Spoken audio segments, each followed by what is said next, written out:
I spent many years in the military. Very often couples would come into my office and they wanted to hear my advice because they were getting ready to get married. In some of those conversations, I wasn't married yet. Some of my colleagues would dismiss me by saying, how can you have any business talking to couples that are getting married if you're not married yourself?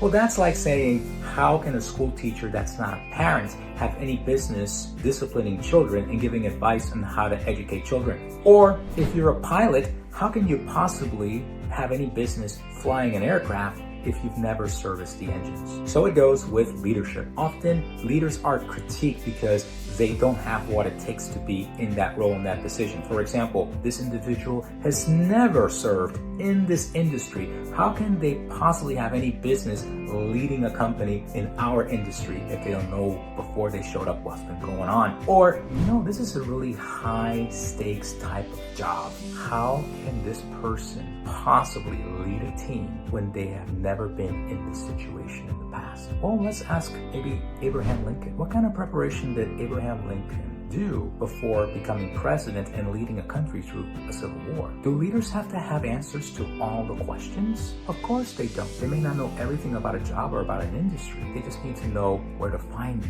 answers, the good questions to ask. But there is one thing all leaders need to have to be considered leaders: followers. No followers, no leadership. If you have a following, you are not a leader. Think about leaders like Martin Luther King. Millions followed him to Washington, D.C., where he gave his I Have a Dream speech. Mother Teresa of Calcutta. Thousands followed into those Indian slums to help the poorest of the poor alongside with her. She had followers. If you don't have followers, you are not a leader. Now, one last thought. Just because you have people that you supervise, just because you have employees under you, doesn't make you a leader. If they don't follow you, you're not a leader, and you're just a manager. You're just a boss.